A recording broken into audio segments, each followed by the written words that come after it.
Aujourd'hui, grâce aux ETF, tu peux réellement faire des investissements boursiers passivement et en toute simplicité. Et tu sais ce qu'il y a de plus fou là-dedans, c'est que certains ETF sont éligibles à ton PEA. Non mais...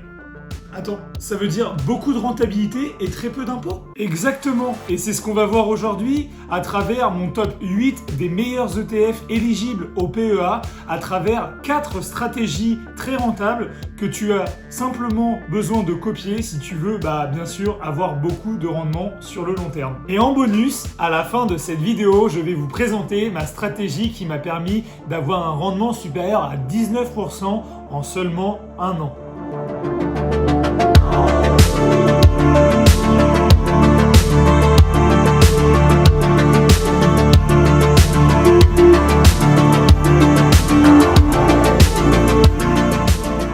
Bienvenue sur la chaîne de l'éducation financière. Comme tu l'auras compris, aujourd'hui on va parler des ETF. Et du coup, si c'est un concept qui n'est pas très clair pour toi, je t'invite à regarder cette vidéo qui va beaucoup t'en apprendre sur le sujet. Avant toute chose, moi je ne suis pas habilité pour donner des conseils en placement financier. Je suis simplement un investisseur particulier rentable qui souhaite partager ses expériences et ses conseils en matière d'investissement. Rentrons dans le vif du sujet avec la stratégie basique numéro 1 composée de 2 ETF. Dont le premier ETF est l'Amundi MSCI World Index. Cet ETF permet une exposition à près de 1700 entreprises mondiales à travers une seule transaction. Je vais maintenant vous présenter cet ETF dans le moindre détail. Alors, dans un premier temps, le code mnémonique de cet ETF est CW8. Donc, c'est le code qui vous permettra de retrouver cet ETF. Au niveau de la valeur liquidative, on est sur 365 euros, donc ce qui est la valeur de l'action. Donc si vous voulez acquérir cet ETF, il faudra payer 365 euros l'action. Au niveau de l'encours de cet ETF, on est sur un peu plus de 1,5 milliard. Donc on est quand même sur une grande sécurité. Au niveau des frais courants, on est sur 0,38%, ce qui est très relatif. On est sur un ETF qui est capitalisant, c'est-à-dire que les intérêts que va générer cet ETF vont être directement réinvestis dans ce dernier. Cet ETF est composé de 1700 entreprises diversifiées dans plusieurs pays développés. Le graphique qui s'affiche actuellement à l'écran vous montre l'évolution de cet ETF depuis 1970, ce qui nous donne une évolution annuelle de 9,6% par an, ce qui est vraiment énorme. Ce qui veut dire que si tu avais investi 1000 euros en 1970, tu aurais actuellement dans ta poche un billet de 10 000 euros. Ce qui est quand même plutôt sympa. Au niveau de la diversification entre entreprises, tu peux acquérir du coup des actions Apple, Microsoft et bien d'autres entreprises américaines à travers du coup un PEA. Ce qui est quand même très intéressant. Le seul défaut de cet ETF, c'est qu'il est très peu diversifié en zone géographique. Comme tu peux le voir ici, 66% des entreprises qui composent cet ETF sont américaines. C'est pour cette raison qu'il faut combiner cet ETF avec un ETF pays émergent pour parfaire sa diversification. L'ETF pays émergent que je vais vous proposer a pour objectif de répliquer les plus grandes actions boursières des pays en voie de développement, donc les pays émergents. On va voir maintenant les caractéristiques de cet ETF et je vais vous expliquer du coup pourquoi j'ai choisi celui-ci. Donc au niveau du code mnémonique, comme je vous l'ai dit, on est sur du PAEEM. Au niveau de la valeur de l'action de cet ETF, on est sur à peu près 23 euros. On a 286 millions de gestion sous encours, donc ce qui est énorme. Comme je vous avais dit, moi je vous recommande de faire attention à la gestion sous encours. C'est quand même un gage de sécurité quand on choisit un ETF. Au niveau des frais courants, on est sur 0,20% annuel, donc c'est quand même relativement bas. On est sur une politique de dividendes capitalisante, donc les intérêts sont réinvestis comme sur le premier ETF. Cet ETF est composé de 1400 entreprises du coup diversifiées à travers plusieurs pays émergents, donc l'Inde, la Chine, le Brésil et d'autres pays bien sûr. Au niveau de la diversification des entreprises, on voit que cet ETF est composé d'entreprises telles que Alibaba, Tencent et bien d'autres entreprises issues des pays émergents. Quand on regarde la courbe de cet ETF, on voit clairement qu'il est en nette hausse. Et après avoir fait un calcul, on se rend compte que depuis 1998, cet ETF a augmenté d'à peu près 10% par an, ce qui est quand même énorme. Au niveau de la répartition des ETF sur la stratégie basique numéro 1, vous pouvez voir ici qu'on a décidé d'allouer 80% de notre stratégie à l'ETF World et 20% de notre stratégie à l'ETF Pays émergents. Grâce à cette allocation, vous allez avoir dans votre portefeuille environ 3100 entreprises. Donc en termes de diversification, franchement, ça va être difficile de faire mieux. Grâce à ces performances passées, on peut estimer que ce portefeuille vous rapportera entre 8 et 10% par an. On va maintenant passer à la stratégie basique numéro 2, qui ressemble quand même grandement à la stratégie basique numéro 1, mais qui va être axée sur différents critères. Donc dans un premier temps, il est également composé de l'ETF World que j'ai présenté dans la stratégie basique numéro 1, donc je ne vais pas revenir dessus.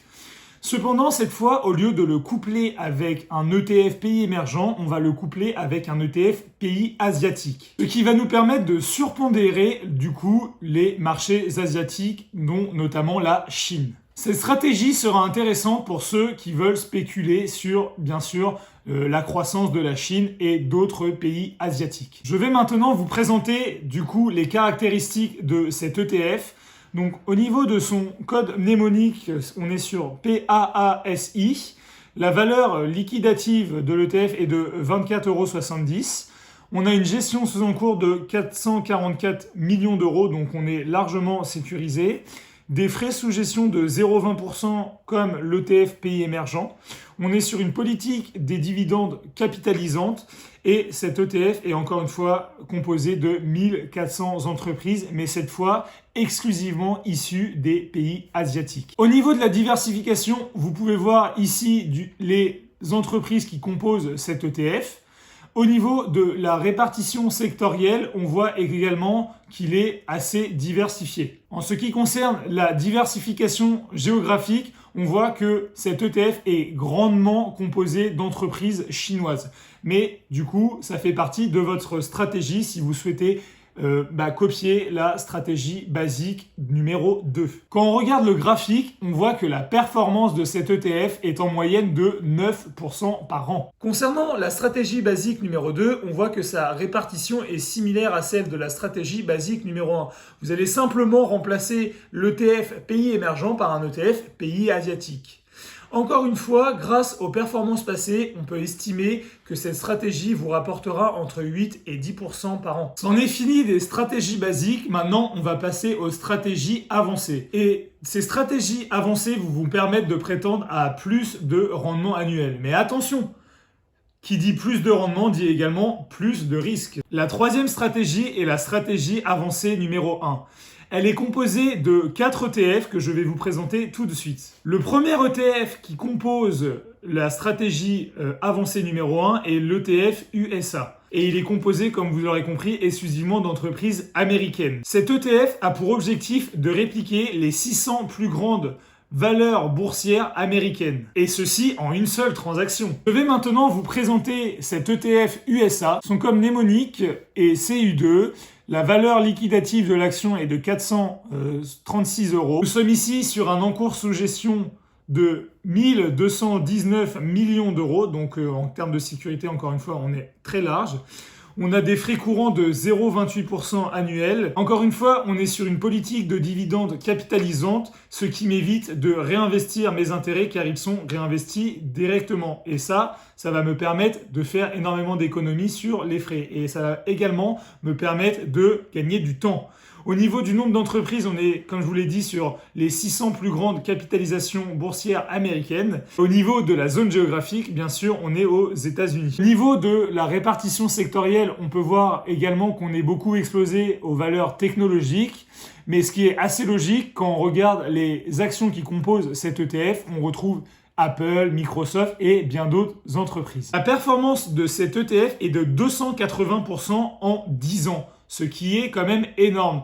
C'est-à-dire que si toi, tu avais investi 2000 € il y a 10 ans, tu aurais actuellement 7600 €, ce qui est quand même énorme. Le deuxième ETF qui compose cette stratégie est un ETF Europe. Cet ETF a comme principe de répliquer les 500 plus grandes capitalisations boursières européennes issues de 15 pays européens. Je vais maintenant vous présenter plus en détail cet ETF. Donc au niveau du code mnémonique, on est sur PCEU.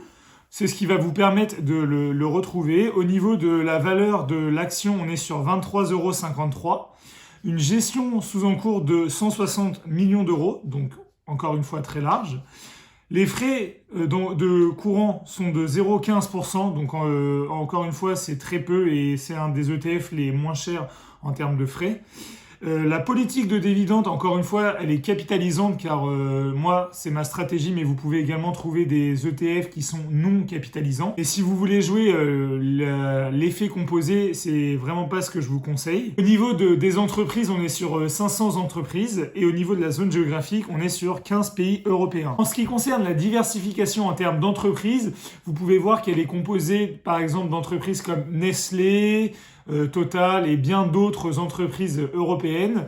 Il n'y a aucune entreprise qui prend le dessus par rapport aux autres, donc en termes de répartition, on est assez équilibré. En ce qui concerne la répartition sectorielle, on voit effectivement que les secteurs qui prédominent sont l'industrie, la santé et bien sûr la finance. Le troisième ETF qui compose cette stratégie est l'ETF Russell 2000.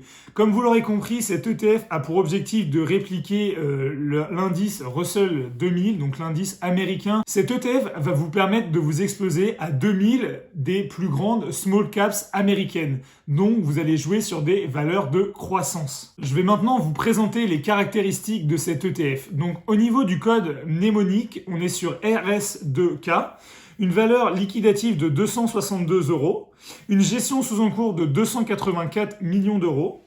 On est sur des frais courants de 0,35%, donc une politique nette de dividendes capitalisante, encore une fois, composée de 2000 entreprises et au niveau de la zone géographique, on est aux États-Unis. Au niveau de la répartition et de la diversification des entreprises, on voit qu'il n'y a vraiment pas d'entreprise prédominante, vraiment un petit pourcentage pour chaque entreprise et du coup une diversification vraiment extrême. En ce qui concerne la performance de cet ETF, on est sur à peu près 130% en 5 ans. Que si vous aviez investi 2000 € il y a 5 ans, aujourd'hui vous aurez 4600 € en poche. Le dernier ETF qui va composer cette stratégie est l'ETF pays émergents qu'on avait vu dans les précédentes stratégies. On va maintenant la répartition de la stratégie avancée numéro 1.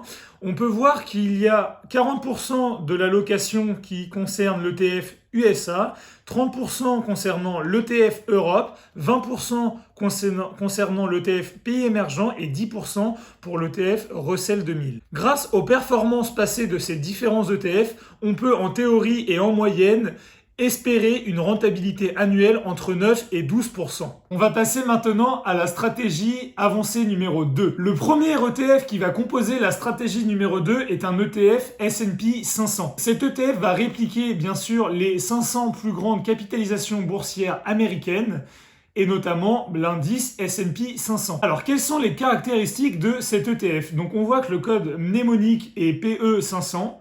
La valeur liquidative de cet ETF est de 27 €, un encours sous gestion de 986 millions d'euros, des frais courants de 0,15%, une politique de dividende capitalisante. Il est composé, comme je l'ai dit, de 500 entreprises et au niveau de la zone géographique, on est aux États-Unis. Au niveau de la diversification des entreprises, on va retrouver des entreprises telles qu'Amazon, Apple, Facebook. Au niveau de la répartition sectorielle, on voit que le secteur qui est le plus présenté, encore une fois, c'est le secteur technologique. Pendant la crise sanitaire dans laquelle nous vivons, cet ETF a augmenté d'à peu près 35% en seulement un an, ce qui est stratosphérique. Le deuxième ETF qui va composer cette stratégie est un ETF Nasdaq 100. Cet ETF a pour objectif de répliquer les 100 plus grandes entreprises non financières cotées sur le Nasdaq.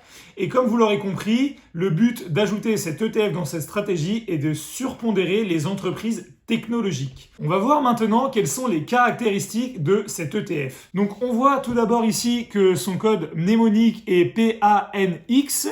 Au niveau de la gestion sous encours, on voit qu'on est autour de 72 millions d'euros, une valeur liquidative de 32 euros à peu près, des frais courants de 0,23%, encore une fois une politique de dividendes capitalisante, un nombre d'entreprises de 100, et bien sûr, au niveau de la zone géographique, encore une fois, on est aux États-Unis. Au niveau de la performance de cet ETF, on peut voir qu'en un an, il a augmenté d'à peu près 40%, ce qui est encore une fois stratosphérique. Le troisième ETF qui va composer cette stratégie avancée numéro 2 est l'ETF Europe que j'ai présenté dans la première stratégie avancée. Et pour finir, le quatrième ETF sera encore une fois le bon vieux ETF pays émergents. Au niveau de la répartition de cette stratégie avancée numéro 2, on peut voir qu'il y a 30% qui est alloué à l'ETF S&P 500, 30% à l'ETF Europe, 20% à l'ETF Nasdaq 100 et pour finir,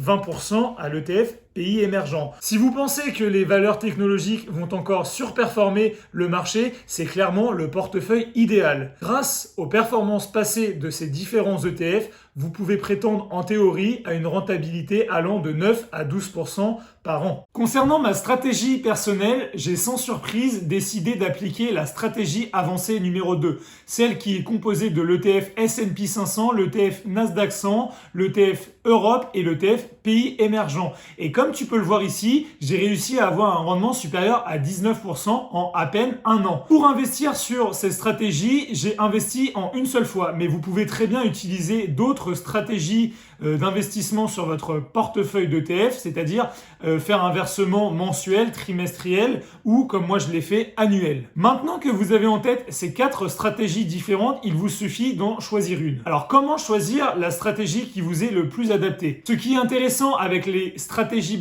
basiques, c'est que vous allez avoir seulement 2 ETF dans lesquels investir. Donc si vous investissez mensuellement, trimestriellement ou annuellement, cela va vous prendre beaucoup moins de temps.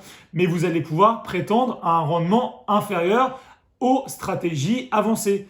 Mais effectivement, vous allez aussi, du coup, avoir moins de risques. L'avantage des stratégies avancées, c'est que vous allez pouvoir prétendre à plus de rendement. Mais cela va vous prendre beaucoup plus de temps, car si vous investissez, par exemple, mensuellement, il faudra acheter 4 ETF au lieu de 2. Et si vous faites comme moi, et ce que je vous conseille de faire, c'est de revoir la répartition de votre portefeuille d'ETF à chaque fin d'année. C'est-à-dire, est-ce que l'ETF émergent n'a pas pris trop le pas sur l'ETF, par exemple USA, en termes de répartition. Et du coup, pour rééquilibrer cela, ça va vous prendre bien sûr du temps et également de l'argent. Tu trouveras le lien de chaque ETF dans la description. Si tu as trouvé la vidéo intéressante, n'hésite pas à lâcher un like et à t'abonner à la chaîne YouTube. Je sors une vidéo chaque semaine. Si tu souhaites développer encore tes connaissances en matière d'éducation financière, une nouvelle vidéo va s'afficher juste là. N'hésite pas à la regarder. Et bien sûr, je te souhaite une excellente journée.